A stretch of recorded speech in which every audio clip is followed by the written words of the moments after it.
So Connected Communities Ordinance, as we know, right, is the city of Chicago's equitable, first truly equitable transit-oriented development ordinance. The city has had a TOD policy for a long time. As we know, it was not designed or implemented equitably or not with a racial equity lens, and so the Connected Communities Ordinance has been the response to actually trying to embed some of our equity values into how TOD happens in the city's zoning code. So it is a set of zoning reforms with a number of different, with 3 different big goals. The first being to allow more homes and businesses to live near transit so that we can have more room for more families, residents, et cetera, to live near transit. A second around having, making streets safer, so having more pedestrian-friendly design standards for new development near transit, because we also want them to, we know that we want, or that people want communities to be walkable and safe. If you don't feel safe walking to transit, then it's not really that much of a benefit to you too. And the third big goal was around promoting affordability and a diversity of housing options. I'm interested to hear from either of you about which pieces, stood out to you or that you were more excited about. I was really excited to see that there would be I think it's something we've all been excited about for a long time in the affordable housing community, an actual requirement to have council respond to a proposal within a certain amount of time, because so often we see great projects like the one we're sitting in sit on the floor in council or in a committee for months and months and months, and they sort of die there. They die on the floor. And now, if it's an affordable housing proposal that happens in an ETOD area, it has to get an up or down vote. And so I think we don't often think about the accountability and transparency gains that brings us. We, instead of having back office or back channel conversations dictate the way these decisions are made, there has to be a debate, there has to be a vote, it has to happen so that we can, folks like Christian can have community voice be a crucial part of that and never have sort of this circumvention be the way that affordable housing dies. I will add that the Connected Communities Ordinance is a response to a history of planning in Chicago that's often been very ugly, that's been cruel, and that's basically determined that the reason we develop not just housing, but even commercial development or community in general, the primary motive is profit. And that leads to a lot of harm for communities. And I think the Connected Communities Ordinance responds to this, recognizing that there's a harm of gentrification, of developers honing in on a specific community to flip land as fast as possible, causing a lot of displacement and instability that eventually leads to segregation. And then on the flip side of that, there's the neglect and the disinvestment in neighborhoods that are deemed unworthy by the same speculators. And so the Connected Communities Ordinance is really asking, one, maybe what would happen if we developed neighborhoods for more than just profit? What if we developed neighborhoods to make people happy and to make the planet healthy and whole? And two, how do we develop neighborhoods in a way where we don't reinforce this historic segregation that we recognize as a problem in Chicago?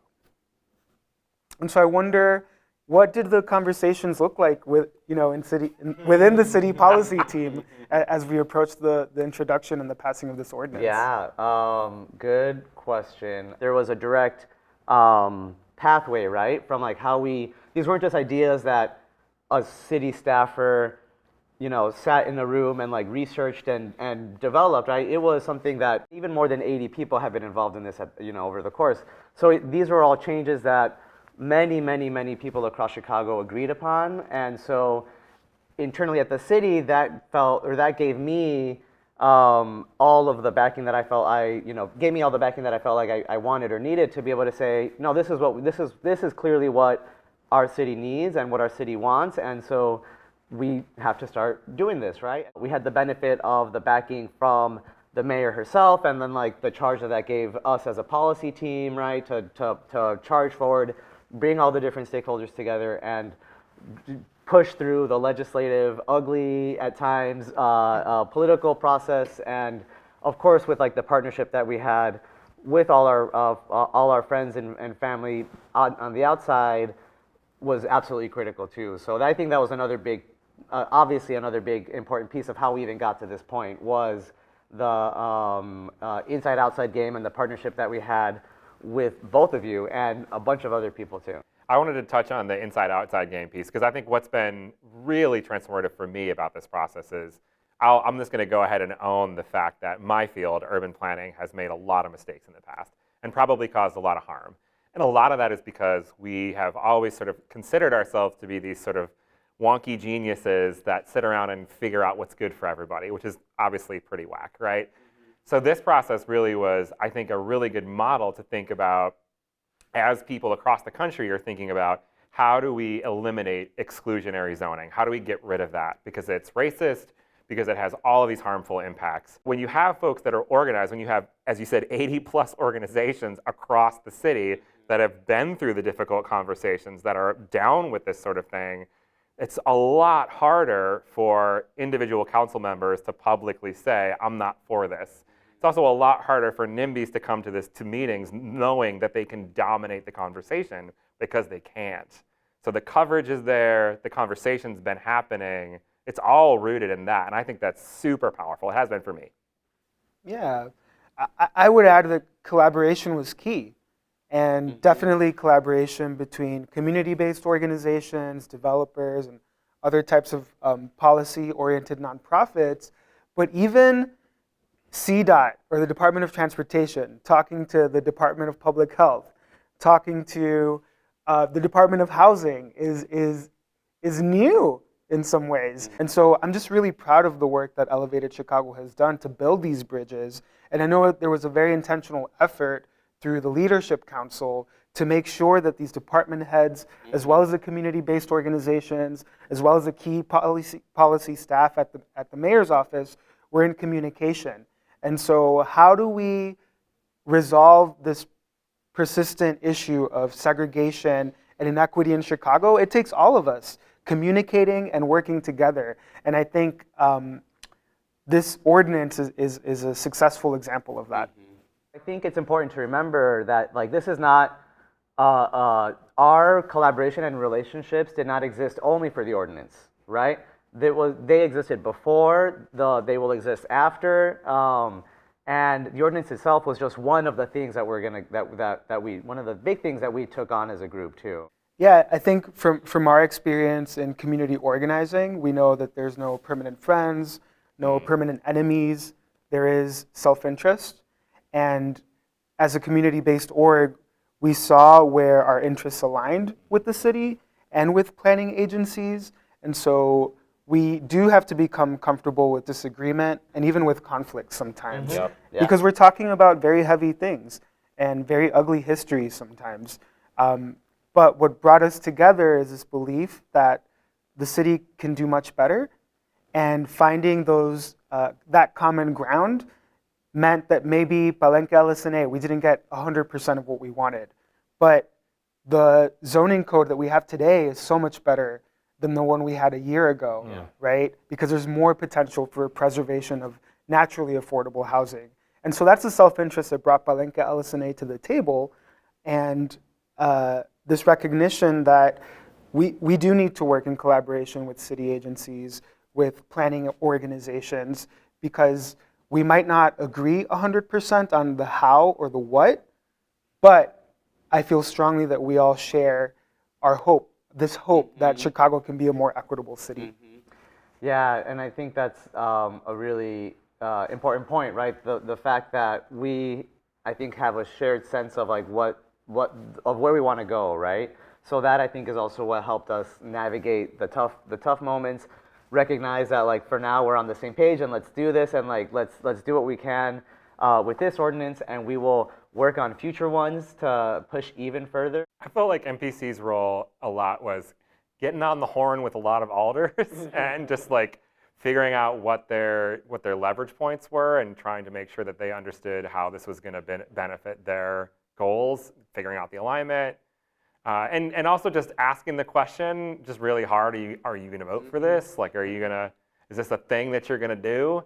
And if not, what kinds of things can we organize for you so that you have a better sense of why this is something that you should want to be supportive of? One of the most important roles a community-based organization plays is that we lead a lot of education with our residents and our stakeholder partners. And there's a lot of distrust in zoning codes, zoning reforms, and part of our job is to make sure we bring data and we bring personal narratives together to help make the case to the city as to why a policy like this could work or would work in our favor. And in the context of Elevated Chicago, which has a primary focus on people, place, and process, our job was to organize the people to be in favor of this and to communicate that to older people who would take a vote, but were planning on voting no unless they heard from our community, right? That they heard the data and the personal narratives. And so community organizing and narrative change, that's the role that we play.